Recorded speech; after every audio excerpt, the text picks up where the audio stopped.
우리 방송 청취자 여러분 안녕하십니까? 브라보 마이 라이프 고선미 인사드립니다. 행복한 아침입니다. 내 눈빛만 봐도 내 마음을 알아주는 사람, 내 걸음걸이만 보고도 내 마음을 읽어주는 사람. 그런 사람 혹시 곁에 있으신가요? 내게 그런 사람이 있다는 거 정말 감사한 일입니다.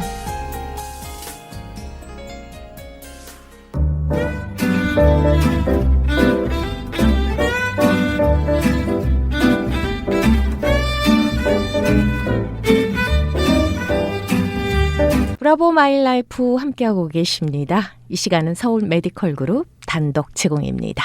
브라보 마이 라이프 다시 듣기를 원하시는 분들은요. 유튜브 검색창에서 고선미 브라보나 서울 메디컬 그룹 한경모를 검색하시면 다시 들으실 수 있습니다. 지금까지 브라보 마이 라이프 인터뷰 내용이 모두 올라가 있는데요. 많이 애청해 주시고요. 응원해 주시면 고맙겠습니다.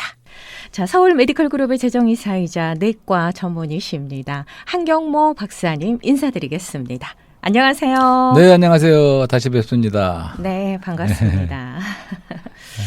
자, 이제 매주 박사님께서 주제를 정해서 이렇게 메시지를 풀어주시잖아요. 예. 오늘의 핵심 포인트는 뭘까요? 글쎄, 세상 속의 나의 좌표 뭐 이런 제목을 생각해 봤는데 멋진데요? 그러니까 무슨 얘기냐면 우리 고선미 씨도 그렇고 저도 그렇고 우리가 지금 21세기의 한 사람 아닙니까? 네. 우리가 21세기 현대인인데 근데 고선미 씨에게 물어보고 싶어요. 지금 21세기 전형적인 현대인으로서 지금 이 주류에 지금 가입돼 있다고 생각하십니까? 아니면 조금 본인은 이방인으로 느낀다고 할까? 이방인까지는 아니고요. 아니죠. 네. 조금은 좀 너무나도 빠르게 이게 변화가 되고 있으니까. 또 다르게 말하면 오늘날 굉장히 빠르게 바뀌면서 흘러가는 그 조류가 있지 않습니까? 예, 맞습니다. 이제 그쪽에 그냥 같이 따라가도 되는 건지 이제 그런 그 우리의 방향성과 또 그다음에 내가 누군가 하는 그 정체성에 있어서 우리가 또 정체성과 좌표, 내가 누구인가 이제 이런 걸 한번 생각해 보게 되더라고요. 지금 우리가 코로나 사태도 이렇게 어렵고 이런 사태 속에서 지금 나는 어디까지 와 있고 과연 나는 누구인가? 나는 누구인가? 정말 21세기 하나의 전형적인 현대인일까 내가 이런 걸 한번 생각해 보는 거죠. 그래서 두 가지 사건을 다시 한번 언급해 보고 싶어요. 2001년이죠. 대충 2001년에 그 911 사건 있지 않습니까? 그다음에 이제 우리가 코로나 사태 한복판에 아직도 있습니다.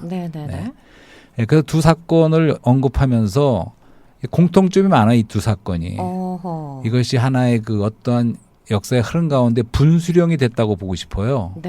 다시 말해서 그 이전 세월로 돌아갈 수 없는 그런 것이 있어요. 예를 들어서 911 사건 때는 둘 다 또 미국에 대해서도 위협을 느끼는 사건이었죠. 우리 스스로가.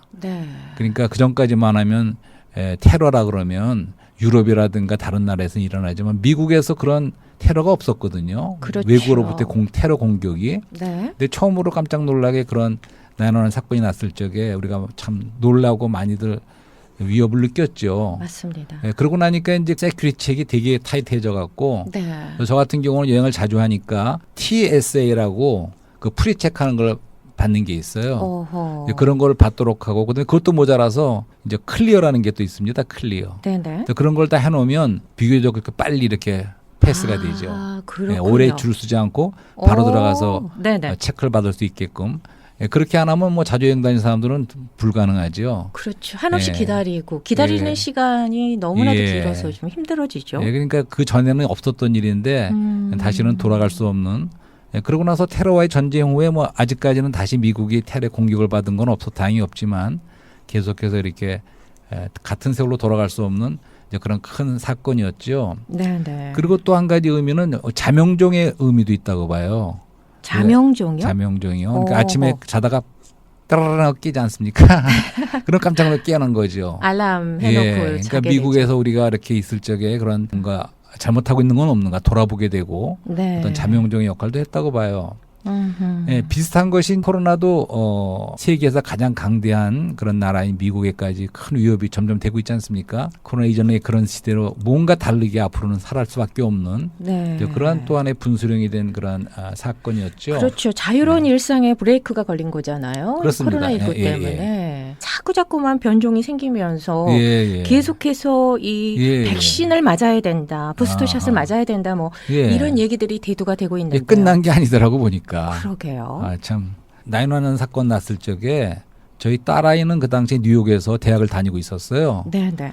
처음에 이제 그 뉴스에서 접하고는 전화도 안 돼요. 얼마나 놀라셨어요. 그랬죠. 예. 그래서 이제 그 텔레비로만 그걸 지켜봤는데 네네. 지금도 참 선명하게 기억에 남는 거는 이제 그 건물이 그 비행기가 딱 들이박았을 적에 거기 안에 많은 그 가스가 있었겠죠. 그 비행기 안에. 그렇죠. 그 들이박았을 적에 이제 막 연기가 나면서 폭발하면서. 좀 시간이 지나니까 척척 불이 나가더라고요. 그 어둠이 찾아오더라고. 그러더니 이제 결국은 확 붕괴가 되기 시작하는 거죠. 그거를 다 그냥 지켜볼 수밖에 없던 상황. 그랬을 적에 이제 그것이 하나의 붕괴의 무덤이 됐다 그래요. 많은 연기와 이제 그렇게 완전 흩어져 버린 거죠. 분열이 온 거죠. 그랬을 적에 나중에 들은 얘기로는 그 쓰레기를 치는 데마도 상상을 불허할 정도의 많은 쓰레기가 나왔다는 거예요. 어머나 정말 그렇겠습니다. 예. 그러한 사건을 보면서 대적이 비행기로 들어박은 것은 마치 사람 안에 죄가 들어온 걸로 이렇게 보여지는 거죠. 그러니까 죄가 왔을 적에는 사망이 따라오죠. 영적으로 이제 영적으로 그림이 그려졌다는 말씀이시군요. 이것이 연쇄성이 있다는 거예요. 그러니까 우리 아담에게 일어난 일이지만 9/11 사건이 보여준 그림은 죄가 왔을 때 사망이 오고 또 사망이 왔을 적에 어둠이 찾아옵니다. 불이 나가면서. 근데 어둠은 이제 요한복음이나 성경 말씀에 의하면 거짓을 가져옵니다. 근데 거짓 다음에는 뭐가 오냐면 분열이 오죠. 흩어지는 거예요, 완전히.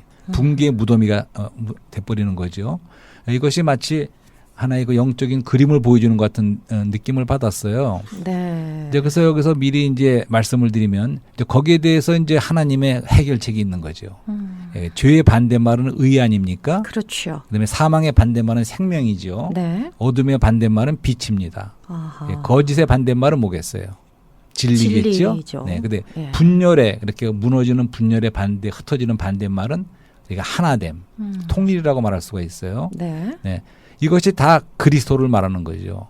전에 우리가 말했지만 구원에 대해서 말씀드릴 적에 그리스도가 우리의 의이고 그리스도가 우리의 생명이고 그리스도가 빛이시고 그리스도가 진리시고 또 우리 그리스도의 안에서 우리가 결국은 하나님이 원하시는 것은 온 만물이 통일되는 거 아닙니까? 그래서 어떻게 이런 그림을 그리실 수 있죠?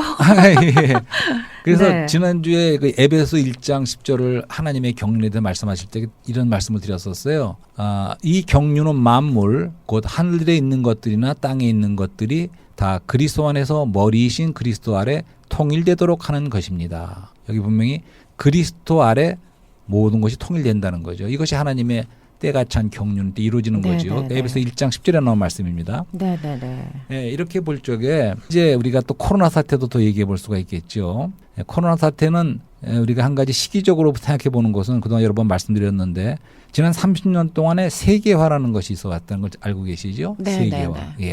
세계화라는 거는 온 세계가 진짜 하나가 되는 거죠.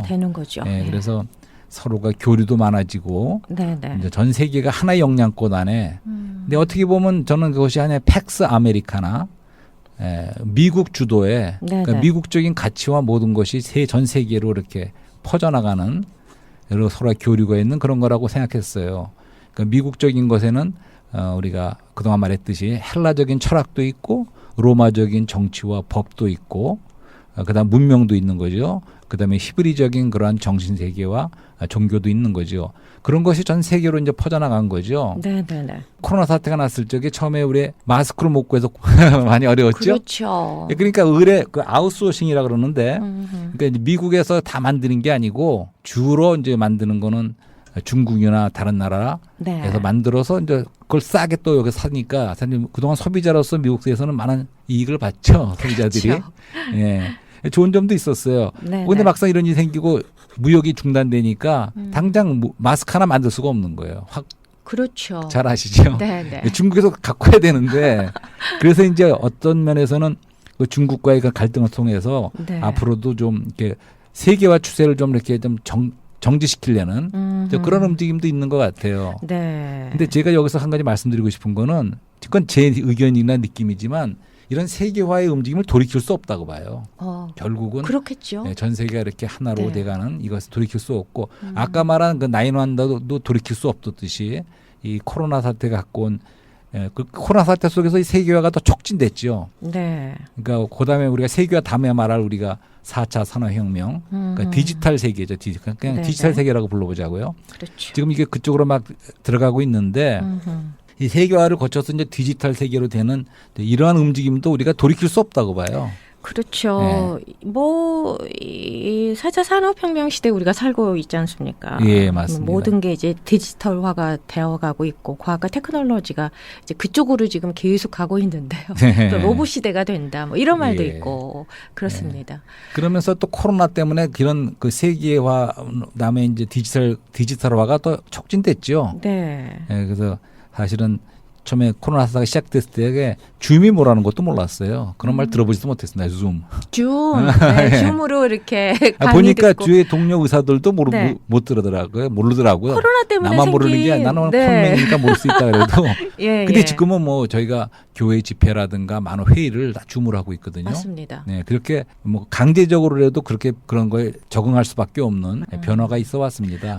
뭐 세계화다 뭐 이런 말들을 많이 했지만 네. 더 피부에 와닿았던 것 같아요. 그렇죠, 맞습니다. 이게 다 연결이 돼 있기 때문에. 네, 그리고 또 이렇게 그 코로나가 그렇게 빨리 펴진 거는 세계화 때문이라고 봐요. 그러니까요. 그러니까 옛날 같았으면 그 좀 시간이 걸릴 텐데 그러게요. 불과 그냥 뭐 한 달, 두 달 안에 그냥 세계적으로 퍼져나가는. 워낙에 네. 많은 사람들이 뭐 이 나라 저 나라 여행도 맞습니다. 가고 네. 또 비즈니스상 또 많이 움직이기 때문에 그렇지 않나라는 생각이 들어요. 그래서 여기서 전에도 한번 말씀드린 것 같은데 토마스 프리만이라는 그러한 그 뉴욕타임스의 기자 출신의 언론인이 있어요. 네네. 이분은 유대인이지만 이제 중동 쪽에 관심이 많고 직접 그쪽 가서 오래 지내기도 하고 많은 사람을 만나고 그러면서 물론 유대인 입장이 아니라 그야말로 미국인의 입장에서 네. 중동 문제에서 많이 이렇게 고민하고 해결을 찾으려고 노력하는 그러한 언론인이라고 알고 있어요.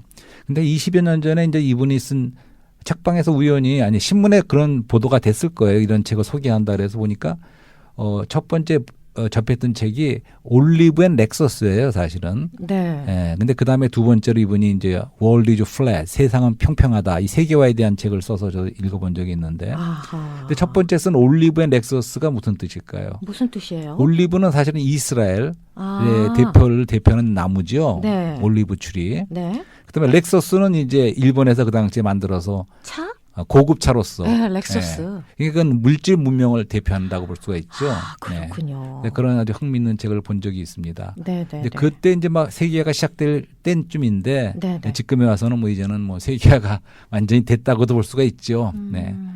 4차 산업혁명, 디지털 세계로 나간다고 보여집니다. 특히 그것은 이제 현실과 가상을 연결하는 거라 그러죠. 네, 네. 네, 그러면서 인간이 이제 자아를 실현하는, 자아를 표현까지 하는 네. 이제 그런 데까지 나간다. 이제 이런 말을 들어봤어요. 그리고 가상세계라는 건 우리가 다 이해 못하는 게 많이 있더라고요. 그 버추얼 세계 속에서 네. 그거 좀 많이 하시는 분 얘기 들어보니까 별걸 다 한대요. 가상세계에서. 예를 들면 집도 사고 팔고. 그러니까요. 예, 뭐 연애도 할 수 있대요. 부동산 시장도 이제 뭐 인터넷으로 별걸 다 한대요. 글쎄 전쟁도 하고 그냥. 그러니까 이거는 뭐 글쎄 단지 게임이 아니고 상상할 수 없는 그러한 가상 세계. 예, 그런 것이 이제 우리 그런 세계로 나가고 있는데 우리가 좀 대비를 해보고 싶어요. 대비 어떻게 대비하면 좋을까요? 그러니까 지금 우리가 살고 있는 이러한 21세기의 네. 이러한 그 세상이라고 할까, 시대라고 할까, 이것과 이제 대비되는 또 하나의 어떤 그것을 저는 전에도 한번 말씀드렸지만 그냥 시브리인이라고 말씀드리고 있어요. 시브리인. 네, 시브리인이라는 말은 처음으로 아브라함이 네, 처음으로 들었던 말인데, 그러니까 바벨론 쪽 갈대아 우르에 살던 아브라함이 이제 유브라데스 강을 건너서 하나님의 부르심을 받고 이 땅으로 가나안 땅으로 나왔죠. 네, 네. 그러니까 먼저 가나안에 살던 사람들이 볼 적에는 강을 건너온 자야. 그래서 그렇게 불리는 것이 이제 시작이 돼서 시브리인이라는 말은 강을 건넌 자다 이런 뜻이 있죠. 네. 이제 그다음에 이제 모세와 이스라엘이 다 히브리인으로 불리웠고, 그리고 사실은 신약 성경에는 히브리서라는 성경이 있습니다. 그 히브리서는 특별히 수신자가 없어요. 왜냐하면 우리 모두에게 크리스찬에게 보내는 편지라고 볼 수가 있어요. 그런 의미에서 우리는 크리스찬들은 히브리인이라고 볼 수가 있죠. 이제 우리가 정체성을 말했지만 사실은 크리스찬들은 정체성이 크리스찬의 정체성이 있다는 걸 말씀드리고 싶었던 거죠. 우리가 흘러가는 방향도 온 세상조리와 함께 가는 것이 아니고 우리는 또 우리의 또 다른 히브리인으로서의 가는 그런 방향성이 있다는 것을 이제 말씀드려보는 거죠. 아하, 크리스천의 정체성을 잃지 말라라는 말씀이시군요. 그리고 우리를 인도하는 우리 길을 인도하는 나침판 이 그 좌표와 방향은 또 좀 다르다는 거 이런 거를 한번 말씀드려보고 싶었던 건데 로마서에 보면 표면적인 그리스도인과 이면적인 그리스도인이라는 말이 있어요. 무슨 뜻일까요? 그러니까 이제 크리스찬은 크리스찬인데 이름뿐인 크리스찬이라는 말 하지 않습니까? 표면적으로는 뭐 성경책 들고 다니고 다 할 수가 있어요. 겉으로 볼 때는 그렇지만 그리스도인이고요. 그런 사람이 꼭 크리스찬이 아닐 수도 있다는 말씀이죠. 이름뿐인 크리스찬일 수가 있고 그 이면적 우리 안에 진정으로 거듭나고 그 영에 속하고 영적인 그러한 크리스찬이 진정한 크리스찬이라는 말이죠. 이런 식으로 이 세상적인 것은 사실 다 가시적인 거를 추구합니다. 다 눈에 보이는 거예요. 현실적이고 당장 눈에 보이고 또 이런 걸 추구하죠. 하지만 우리가 우리의 참된 정체성인 히브리인은 사실은 믿는 것부터 그래요. 믿는 게 하나님이 안 보이지 않습니까? 그렇죠. 안 보이는 하나님을 믿는 거예요. 믿는 것도 다 보이지 않는 걸 믿는 겁니다, 사실은. 그래서 히브리서에는 믿음이 바라는 것들의 실상이라고 말했어요. 보지 못하는 것들의 증거다. 증거다라는 말씀이 있죠. 그 실상이란 말이 실제화라는 뜻이에요. 그러니까 무슨 말이냐면 지금 예를 들어서 보이지 않는 어떠한 것들인데 그것이 나에게는 실제가 되기 때문에 나의 행동에 영향을 주는 거예요. 그리스도가 보이지 않지 않습니까? 오늘날 영이신 그리스도는. 근데 우리 고선미 씨가 그리스도께서 내 안에 살고 계시다. 그래서 그분에 대해서 내가 평강을 느낀다. 그러면 그 평강을 느끼는 것이 실제지만 그것이 믿음 안에서 실제화가 된 것이죠. 아멘. 만약에 믿음이 없다 그러면 어떻게 속에 평강이 생기겠습니까? 보이지 않는 그리스도로 인해서. 이런 말씀인 거죠. 그러니까 믿음이라는 것은 바로 우리의 보이지 않는 세계를, 보이지 않는 어떤 실제를 우리 안에 실제화가 되게 하는 그런 거라는 뜻이겠죠. 우리가 전부터 한번 얘기했는데 그 세상이 어떠하면 꼭 바벨탑이 다시 한번 연상됩니다. 바벨탑. 근데 그 탑에 이제 몇 가지 그 원리를 보자 그러면 그 바벨탑을 쌓은 그 인류가 첫째는 자신들의 이름을 내자고 했습니다. 맞습니다. 사람의 이름을 내자. 그러니까 완전히 사람 중심 인본주의적인 거죠. 그리고 하늘에 닿게 쌓자고 했어요. 그건 어떻게 보면 하느님에 대한 도전이라고도 볼 수가 있죠. 그다음에 한 가지 무슨 말을 했냐면 흩어짐을 면하자 이런 말을 했어요. 그러니까 그들 나름대로의 어떤 통일을 원했던 거죠. 흩어짐을 면하자. 그래서 이 바벨이라는 말 자체가 분열이라는 의미가 있습니다. 바벨이라는 말이. 그렇군요. 그래서 이제 그 오순절날 성령이 강림하지 않았습니까? 그럴 때에 그 막 서로 다른 나라 말을 방언을 서로가 알아들었어요. 방언한 거지. 방언으로 서로가 다른 나라 사람끼리 서로 알아들었어요. 방언이. 그러니까 언어가 통일이 됐어요. 그러니까 이게 말해주는 것은 그러니까 바벨의 역사는 하나님의 언어를 분열시키셨죠. 흩어져서 서로가 못 알아듣게 만들지 않았습니까? 하지만 이 성령의 강림으로 인하여 하나님은 새로운 하나 되는 통일, 언어까지 통일하는 역사를 시작하셨다는 그런 의미가 있겠죠. 그리고 바벨은 사실은 또 우상의 땅이죠. 그래서 아브라함의 그 아버지 되는 분도 우상 장사했다고 이렇게 알려지고 있죠. 근데 이제 그런 땅에 있던 아브라함을 하나님이 불러내셨어요. 우리가 지난번에 이름에 대해서 말씀을 드리면서 그가 이제 가는 곳마다 단을 쌓고 제단을 쌓고 또 텐트를 치죠. 장막을 짓고 나서는 여호와의 이름을 부르더라 이렇게 말한다고 그랬어요. 그러니까 아까 바벨에서는 사람의 이름을 내자는 거예요. 근데 아브라함은 어떻습니까? 하나님의 이름을 불렀다 그랬죠. 그러니까 바벨론은 한마디로 말해서 독립 노선을 가는 겁니다.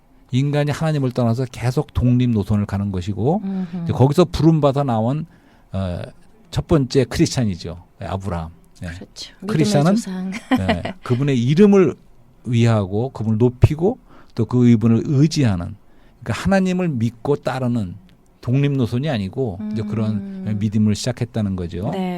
이렇게 말하고 싶어요. 사실 우리들이 21세기 아브라함이다. 아브라함이 그냥 이름뿐인 믿음의 조상의 문제가 아니에요. 그러니까 아브라함의 믿음이 바로 우리의 믿음이라는 거죠. 그렇기 때문에 그분이 믿음의 조상이라고 하는 거죠. 그런 믿음으로 살아야 되는데요. 네. 가끔 이렇게 자주 연약함에 갇혀서 낙심하게 되고 네. 뭐 그럴 때가 많거든요. 예. 그러니까 담대함을 좀 가질 필요가 있는데 말이죠. 그렇죠. 담대. 근데 이제 아니 틀림없이 우리 네. 정체성은 네. 21세기 아브라함이라니까요. 아멘. 그러니까 아브라함의 특징을 몇 가지만 보면 부르심을 받았습니다. 첫째는 네. 우리가 다 부르심 받은 자 아닙니까? 아멘. 어디서부터 부르심 받았습니까? 세상에서 나와서 에클레시아 세상에 나와서 부르심 받아서 아멘. 우리가 교회가 된 이런 부르심 받은 자고 또 한 가지는 아까 말한 대로 믿음의 사람들이죠. 아브라함도 네. 믿었고 우리도 믿은 우리들의 성경에서 보면 크리스천을 부르는 가장 많이 불리는 게 믿는 이들이에요. believer. 믿는 이에 그냥 믿습니다. 아멘. 뭘 믿습니까? 믿습니다. 예수 그리스도를 믿고 아멘. 나는 아니고 부인되고 그분을 믿는 그분이 이다고 나는 아니다라는 그 믿음이죠. 근데 아브라함의 믿음에 또 두 가지 특징이 있는데 없는 것을 있는 것처럼 믿는 거죠. 그러니까 하나님께서는 무에서 유를 창조하시고 없는 데 있게 한다는 그것이 바로 이삭을 낳게 한 그 사건에서 나온 거죠. 그걸 믿었어요. 이삭을 주실 것을 불가능한 데서. 두 번째 아브라함의 큰 믿음은 모리아산에 이삭을 드렸을 적에 다시 돌려받았죠. 그렇죠. 부활 안에서. 그러니까 부활 신앙이 있었다는 거죠. 아멘. 그러니까 첫 번째 신앙 그 믿음은 그분이 이다라는 걸 이다이신 바 여호와가 이다라 그랬잖아요. 그러니까 여호와 뜻이 이다이다. 네. 그러니까 그분이 이다이시다는 걸 믿은 거예요. 그러니까 없는 데 있는 것을 있게 하시는 모든 거예요. 것이다. 모든 것이다. 무에서 유를 창조하시는 그렇습니다. 하나님 예, 예. 모든 것이다. 모든 것을 하는 걸 믿은 거죠. 말씀하셨죠? 두 번째 믿음은 부활의 하나님을 믿은 거죠. 어허. 그러니까 신약에 와서도 예수님도 말씀하셨어요. 아브라함, 이삭, 야곱의 하나님 할 적에 이게 부활의 하나님이다. 그러니까 다시 우리가 부활의 하나님, 우리가 죽었다가도 다시 우리를 부활시킬 수 있고 네. 부활이신 하나님을 믿는 그 두 가지 믿음이죠. 우리가 바로 그런 믿음을 가졌습니다. 네. 그것이 그 믿음이고 또 한 가지 이제 우리가 약속을 받았죠. 약속의 시와 약속의 땅을 받고 예. 마지막으로 이제 히브리인이라는 거 강을 건넜다는 거죠. 근데 이 강이라는 것은 바벨 세상에서 나온 거예요. 그렇기 때문에 한번 돌아갈 수 없는 강이죠, 사실은. 네. 우리가 원리적으로 세상에서 나와서 우리는 체류자로서 그 믿음의 길을 가는 사람들이라는 거죠. 네. 그래서 이제 시간이 많이 지나가고 있기 때문에 이제 결론적으로 그냥 우리가 고선미 씨가 좋아하는 그 누림에 대해서 말하고 싶어요. 누림. 네. 좋죠. 예, 그러니까 그렇게 주님의 믿음의 생활을 살아야죠. 강을 나와서 네. 우리가 이 땅에서 21세기의 찬란한 고도의 발달된 문명 속에서 우리가 거기를 누리는 것이 아니고 우리가 누릴 건 누리지만 우리 진정한 누림은 그 안에서 우리가 그리스도를 누린다는 거죠. 예. 아멘. 누린다는 건 다시 말하지만 먹고 마시는 거예요. 근데 이제 제가 브라질에 처음에 가니까 슈라스카리라는 게 있었어요. 슈라스카리아. 슈라스카리. 예, 그거는 무슨 뜻이에요? 고기를 큰 식당인데 네. 그거 뭐 안 들어보셨어요? 고기를 한 10여 가지 고기를 갖고 다니면서 네. 쓸어주는 거예요. 테이블에서. 오. 예, 아주 잘 줬습니다. 근데 예. 처음에 가니까 처음에는 속이 기름진 걸 많이 못 먹어서 조금밖에 못 먹어요. 네. 그러니까 돈은 똑같이 내. 근데 소고기고 닭고기고 양고기고 뭐 돼지고기고 온갖 종류의 고기. 온갖 종류를 바베큐를 고서 돌아가면서 곤 다음에 테이블에 갖고 쓸어주는 거예요. 그것을 슈라스카리아라고 브라질 말로 그러는데 네. 여기도 그런 식당이 좀 있습니다. 근데 무슨 말씀하고 싶냐 그러면 처음에는 조금 먹고는 바로 속이 기름져서 못 먹어요. 그러니까요. 근데 자꾸 갈수록 예. 실력이 늘어요. 다시 말해서 많이 먹게 돼요? 예, 나중에는 아주 많이 먹죠. 그러니까 고기도 먹어본 사람이 먹었다 이란 말이에요. 그러니까 주님의 맛을 본 사람. 네. 예. 그리고 주님을 많이 누린 사람은 더 많이 누릴 수가 있다는 거예요. 아멘. 네, 그래서 우리는 그리스도를 만나서 네. 그분이 참 얼마나 맛을 보는 거죠. 네, 그분이 꿀같이 달고 우유같이 이렇게 기름진 걸 그 맛을 보는 거죠. 그럴 적에 우리는 더 우리 속에 오히려 더 배가 고파지고 그분에 대한 맛이 더 드는 거죠. 네. 그래서 계속 그분을 누릴 적에 누리는 걸 통해서 이제 우리는 그분을 나타내고 표현하고는 삶을 살 수가 있다는 거죠. 아멘. 네. 참 21세기를 살아가는 우리의 정체성, 크리스천의 정체성. 네. 뭐 아까 나침반, 좌표, 방향 예. 이렇게 언급을 해주셨는데요. 그러면 세상 속에 우리의 좌표는 그리스도이실까요? 어디에 그렇죠. 좌표를 두고 살아야 될까요? 예, 그래서 그게 어디에 바로 방향을 이제 두고 살아야 될까요? 지난번에 말씀드렸던 하나님의 경륜이죠. 하나님의 경륜은 하나님의 플랜이죠. 그러니까 블루프린트가 있는 거예요. 블루프린트를 따라서 우리가 가는데 그다음에 그 하나 하우 어떻게 가는 것은 그분을 누린다는 거죠. 계속해서 그분이 우리 안으로 누려서 네. 우리가 그분이 누릴 적에 우리가 충만이 되는 거죠. 네. 그 물의 컵을 가득 채우면 충만이라고 하지 않습니까? 그래서 에베소에 이런 말씀도 있어요. 교회는 그리스도의 몸이니 만물을 충만케 하자는 자의 충만이니라. 네. 이 충만이 바로 몸이라는 거죠. 몸의 목적이라고 말씀드렸어요. 그 네. 뚜렷한 우리의 목표가 있는 거죠. 그 목표를 향해서 우리는 갈 수가 있는 거죠. 아멘. 자, 나는 누구인가라는 정체성, 크리스천의 이 축복을 네. 우리가 늘 누리면서 살았으면 좋겠습니다. 네. 정말 이렇게 복된 말씀을 주셨어요. 정말 고맙습니다. 오늘 이렇게 인터뷰한 내용은요. 고선미 브라보를 검색을 하시면 지금까지 한경모 박사님과 함께한 귀한 메시지의 인터뷰 내용들 다 들으실 수 있겠습니다. 다음 주 이 시간에 또 뵙겠습니다. 안녕히 가세요. 감사합니다.